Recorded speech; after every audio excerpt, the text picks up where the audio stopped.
Welcome to the official YouTube channel for the Colin Cowherd podcast. Go on, hit the subscribe button. There you go, right down there. If you want to be among the first to hear my weekly takes, NFL, college football, more, right there. Speaking of weather, and then we can do whatever you want to do before we're done. No matter what anyone believes in the Chiefs this year, I understand I am on the furthest possible end of optimism about the Chiefs.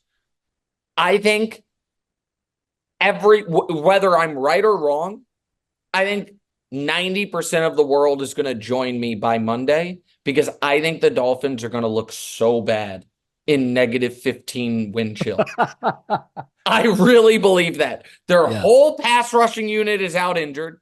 They have to feel like we went from being the 1 seed to on the road in Arrowhead on a streaming service, Saturday night short week in 0-degree weather, -15 wind chill, and we have Isaiah Pacheco just running through us.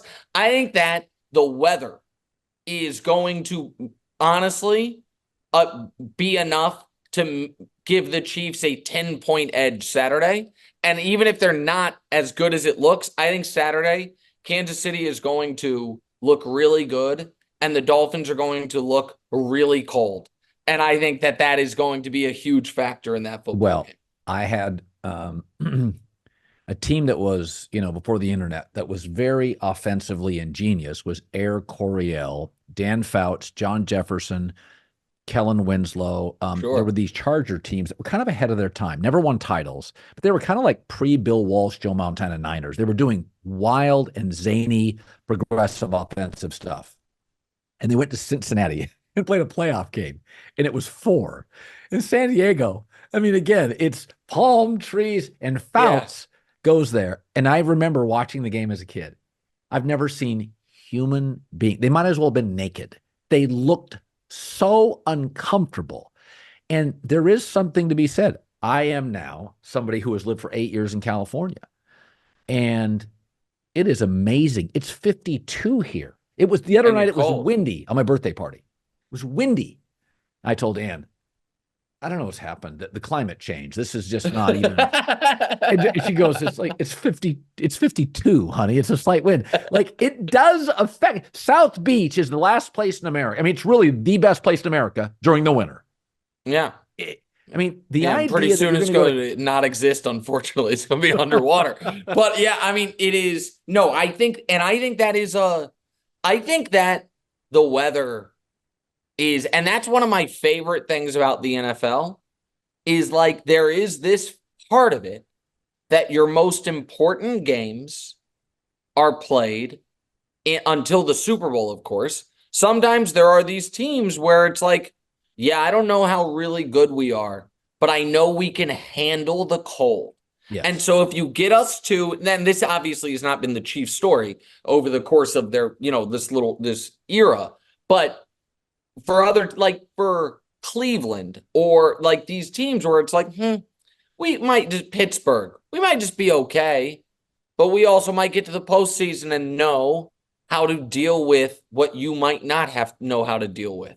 And it is such an odd thing to me about Buffalo, that Buffalo historically with this team has not played great in bad conditions. And he's from Wyoming. Right. And they should be the team that, knows how to play in these bad conditions the best. Right. But you have these teams that play in domes and in warm weather. Like, I haven't looked, but I'm very curious if Houston were to win against Cleveland, which I don't know if I think they will, what the weather's going to be like in Baltimore that first weekend. And is Houston just going to be like, oh, fuck this. Like, we didn't sign up for this. And so I'm very interested in how that affects all the outdoor cold weather games as the playoffs move on. I had a very good gambling year. So I was 0-9-1 to start. From that point forward, 14 of 16 weeks, I was 500 or better. I was 64%. 63. That's a really good year. So that's unbelievable. Yeah, that's unbelievable. I had a great blazing fight. I had a guy come up to me yesterday in the grocery store. He's like, "Man, you were cooking this year. Let me buy you blankety blank." And I'm like, "I'm good. This is my job. Don't worry about it." And he was like, He goes, Colin, I've been following you for a lot of years. He goes, man, he goes, you had a year about 10 years ago like this, which I remember. And I said, Well, yeah. the year 10 years ago, or whenever it was right before you came to Fox Sports, that was a year you might have been on the record the best handicapper in the country. That was a year where the Blazing Five would change lines a bit. That was a historic run. And then I didn't know. You know what's funny? And this is now I'm going to sound like a bitter man. This is, the modern media. There was a lot of publicity about your first 2 weeks. Not nearly as much about the following 16. A lot. Cowherd hasn't hit a bet in 2 weeks, just getting roasted. Well, by the way, meanwhile, just went 2-3 every fucking week. I had my worst year in forever. And it was just the same thing: 2-3, 3-2 every week. But go ahead. Well, by the way, Harbaugh had a losing record in COVID. I had a shit COVID year. My takeaway was, folks, Sunday morning they'd be like, "Oh yeah, these 8 starters don't play." It's like that doesn't count. You got to. But you know what's funny? When the media, and I don't care because I literally am not on my phone. Like, just not. Once Elon Musk took it over, I gave him about 2 months. It's a mess. I'm just not on it. I used it for promotion for my podcast, for the volume. I'm not on it. But it is interesting that the blogosphere, which claims shows like our clickbait, went over the moon on my 09-1 start. Buddy. Nothing in 16 weeks of Red Hot. Nothing. Yeah. But go ahead. Sorry. Well, of course. But I mean, that's you want to hear my theory this year? Yeah. So what I did every weekend, and it didn't always work. Like this weekend, I said, Justin Fields is not as good as Jordan Love, but Justin Fields with that atrocious Green Bay defense will look better than Love against the good defense. It didn't That's happen. what I thought too. Yep. Yeah. But what I really started to do by week 3, I said, you're overthinking the room. When you can get the best quarterback in value, just bet him. And I started just betting 4 to my 5 picks. I bet a lot of Kyler Murray. It's like, I bet some Tyrod Taylor. I'm like, Tyrod Taylor against Philadelphia's defense? He's going to move the ball. He's averaging 360 yards against better defenses.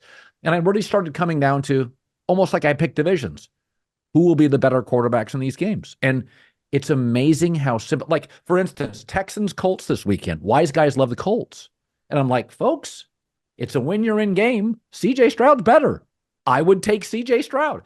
I talked myself out of it because J-Mac and Millman are like, no. But in the end, I watched it and I went, first play of the game, last drive. It was won by CJ Stroud. Yeah, 100%.